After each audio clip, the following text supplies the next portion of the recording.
Hello students, welcome to Unacademy platform. This platform provides you daily live classes, structured courses, live test quizzes, and unlimited access on subscription. You can also download an Unacademy learning app, which is available on both Google Play as well as Apple App Store. Along with me, these are the top educators on Unacademy platform, so you can watch their courses also. These are the different subscription plans available on the platform, and which are available at 10% discount if you apply the code Amit PS. Amit PS. Okay, so if you apply the code Amit PS, you will avail 10% discounts. Okay, again, there are different subscription plans available at 10% discount if you apply the code Amit PS. Okay, now see, these are the plans for optional subject. Again, these are available at 10% discount by applying the code Amit PS. You get 10% discount. Okay, so starting our class today, the editorial that I have chosen is from Business Standard. Okay, and it is titled as Trimming Sails, and it is talking about, or the theme here is Navy's plans and capabilities. Okay, so Indian Navy's plans and capabilities, that is the theme here. Let us start our discussion. So Indian Navy Chief has underscored an alarming shortfall in warships and submarines, adding to the worry caused by earlier reports that Navy's capital warships, the aircraft carriers, the destroyers, frigates, corvettes, submarines that constitute its strike power, remain hamstrung by the absence of essential onboard equipment such as sonar, torpedoes, and multi-role helicopters. Understand why Indian Navy's capability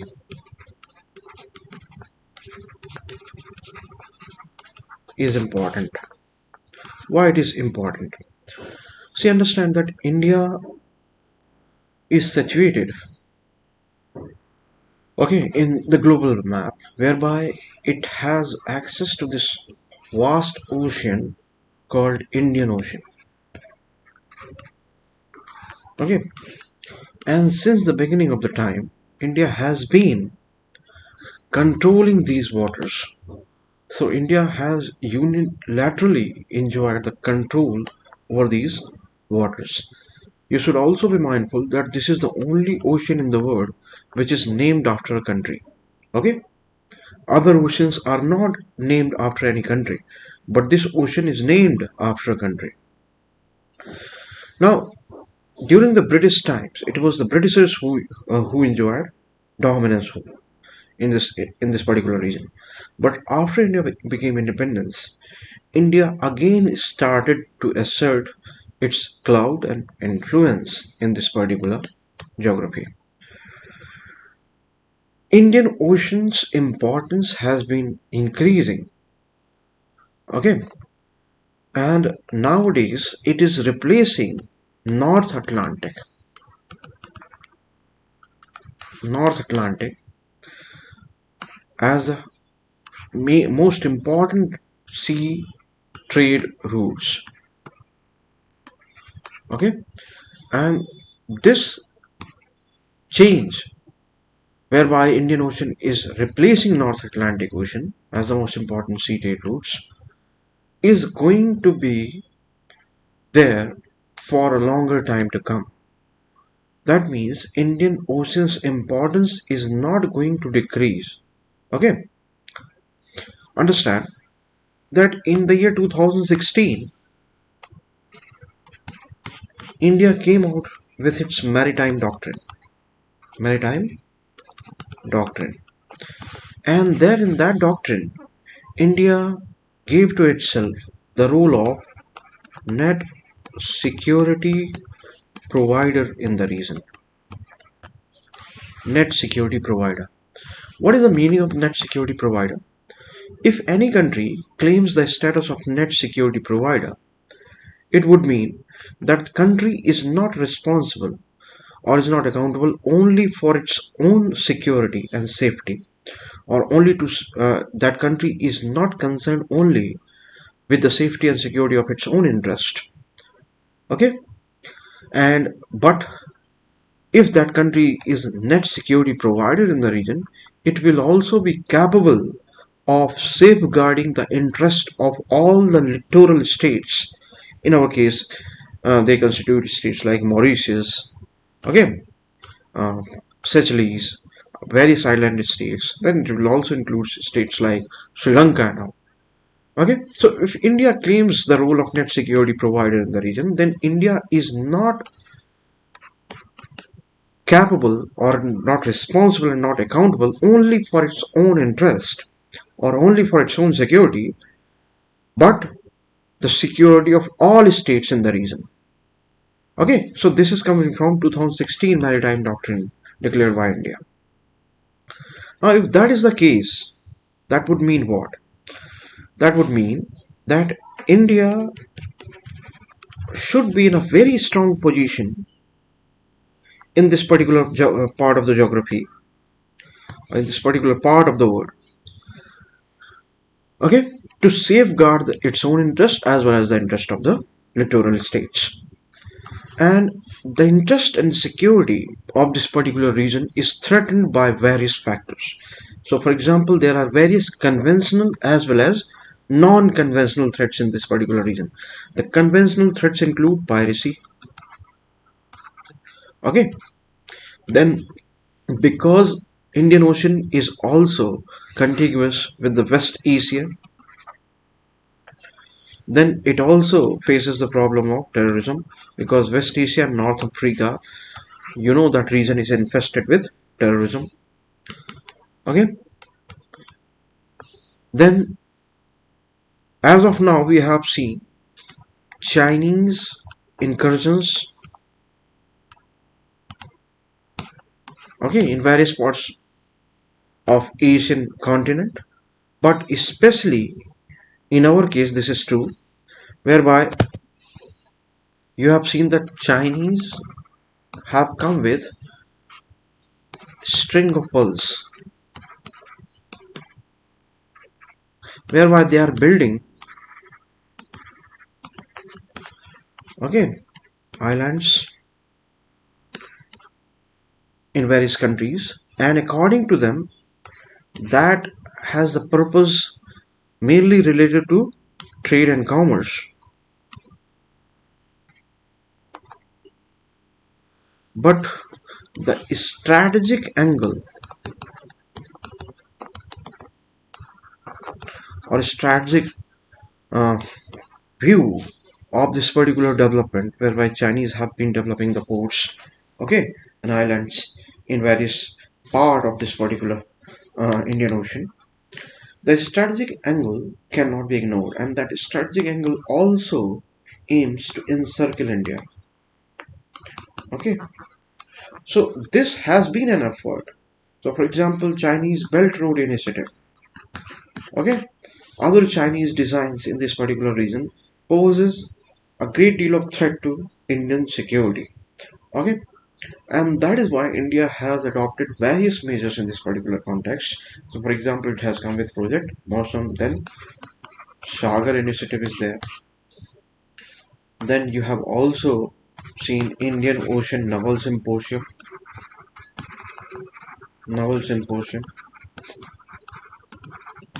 Okay, then there are other measures. So, for example, you have seen ASEAN also coming in this particular region,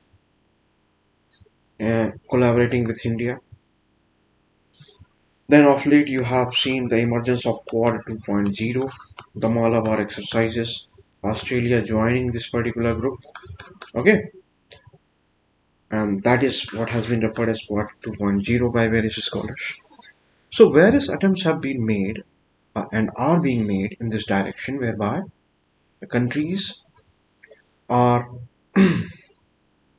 coming together in order to avoid this common challenge in form of China. Okay, so this particular viewpoint or this particular background was necessary to understand that why India's Indian Navy becomes very important. Understand again with a very important point that Indian Navy and its capability is also its efficiency is also required for another very important fact, that is India must possess a second strike capability. What is that?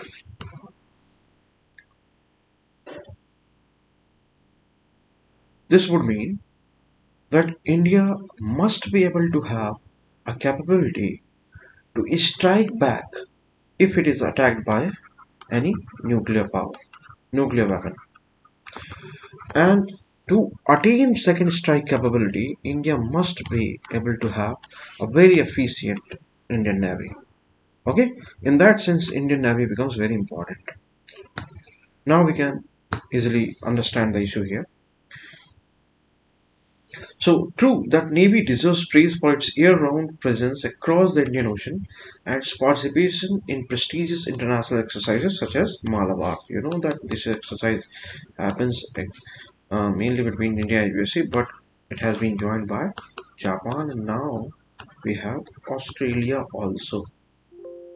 Okay, so we also have Australia with us.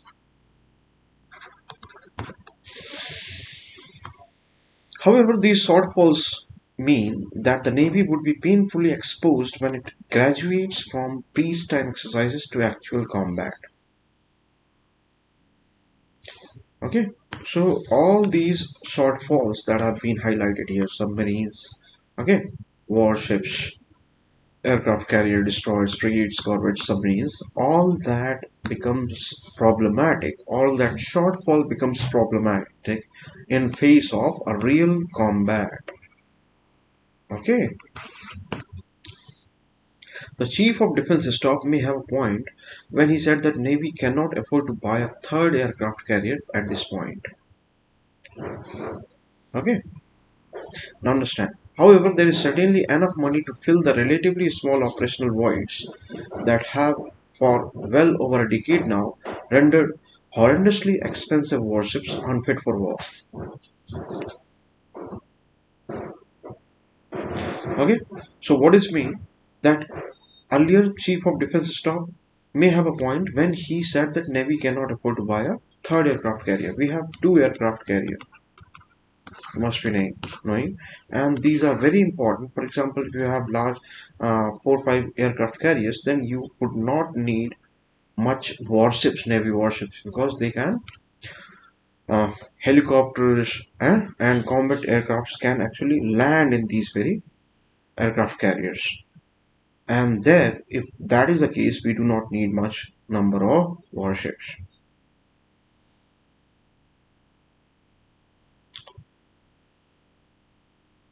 Okay, and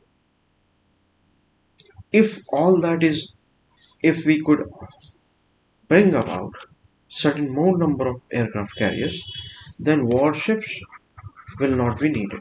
A large number of warships will not be needed.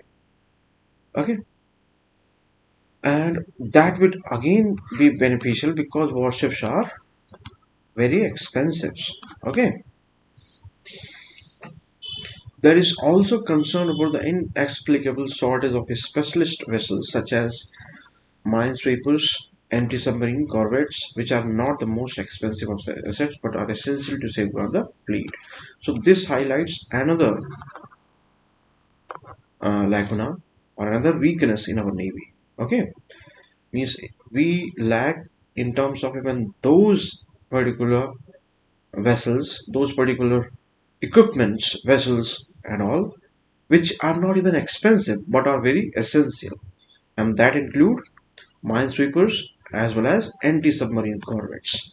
Okay, the absence of 500 crore minesweeper can lead to the sinking of 5,000 crore frigate by a 5 lakh sea mine. Okay, so minesweeper can be the cost of minesweeper is around 500 crore rupees. If it is not procured, okay, in time, then 5,000 crore rupees cost of frigate can be sink. Okay, can sink. Getting it? Meanwhile, the navy is cheap. That shows what? That shows the importance of these vessels. Okay, or these equipments. Meanwhile, the Navy's chief insists that a third aircraft carrier is essential for India, a direct contradiction of Tri-Service Chief's assertion earlier this year, suggests a continuing debate over whether the Navy should pursue its aim of being the preferred security partner in the Indian Ocean. What is the meaning of preferred security partner here?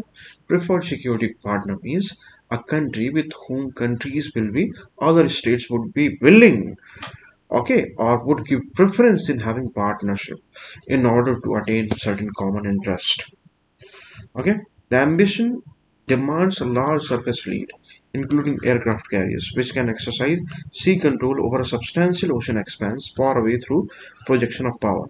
If, on the other hand, there is no perceived need for the Navy to command the Indian Ocean, but only to prevent an adversary from doing so, that requires only a sea denial capability centered on a capable submarine fleet. Okay, so in case that there is no perceived need for the Navy to command the Indian Ocean, but only to prevent an adversary from doing so, that requires only a sea denial capability. But here in our case, we have already accorded ourselves with the status of net security provider.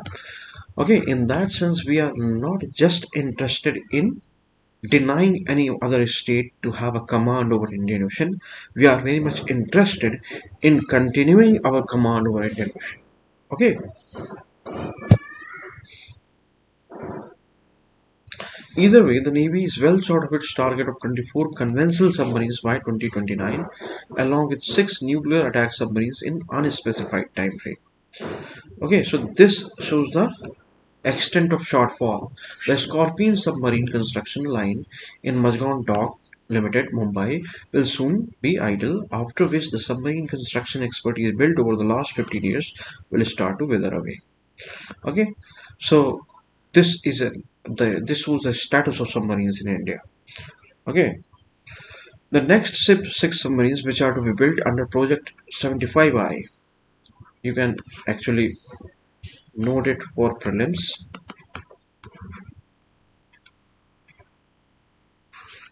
You should remember it.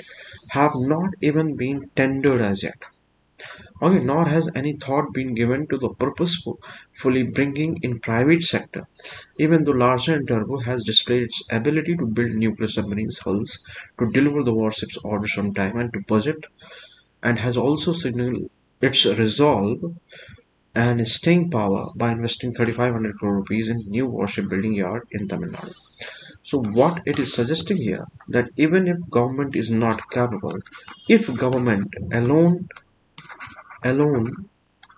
is not capable, then at least we should allow private sector or private players to come to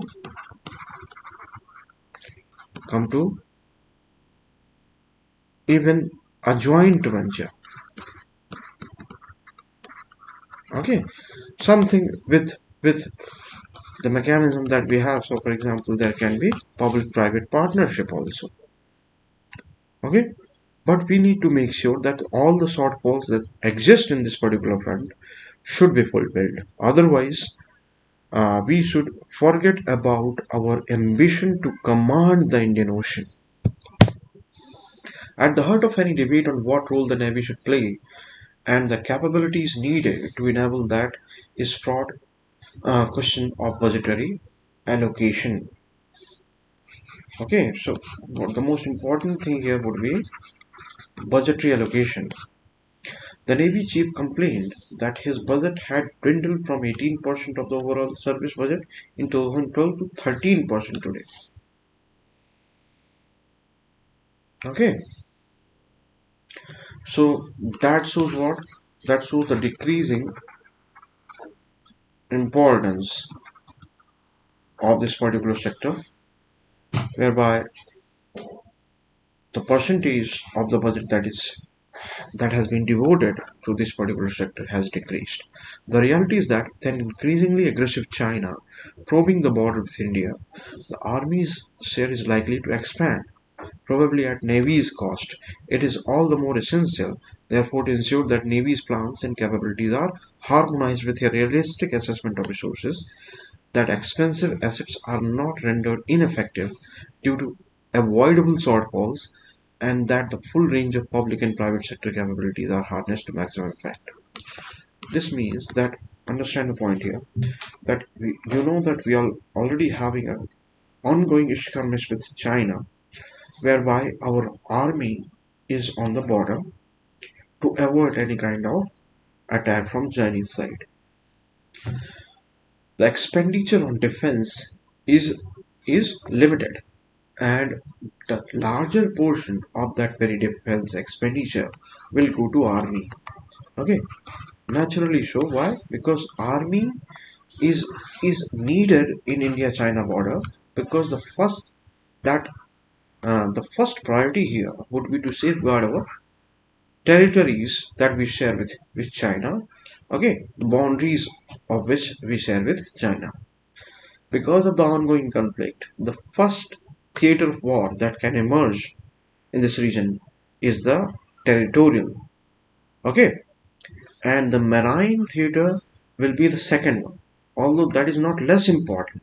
But the priority, even in that scenario, when we make any kind of attempt to prioritize the issues here, priority must be given to territories, and that is why army would be able to garner a larger share of the defense budget, and rightly so. But in that sense, okay, what is needed in navy, or what is needed to make our navy more capable, that is something which should not be ignored. Okay, because if it is about territory, and territory becomes the first theater of war, then we cannot be sure that marine areas also do not become the theater of war in the foreseeable future. They can very much emerge as the next theater of war in foreseeable future. And that is why it is very important to make the navy capable, so that at a time where China tries to dominate Indian Ocean by subduing India, it is the navy which will be able to rescue us. Okay, there in that sense, we will need all those vessels, equipments that are in shortfall. Okay, so this was all about our discussion on the capabilities of navy and why that is important. Okay, if you plan to subscribe any course on Unacademy, you can apply this very code, that is Amit PS, to avail 10% discount. Thank you very much.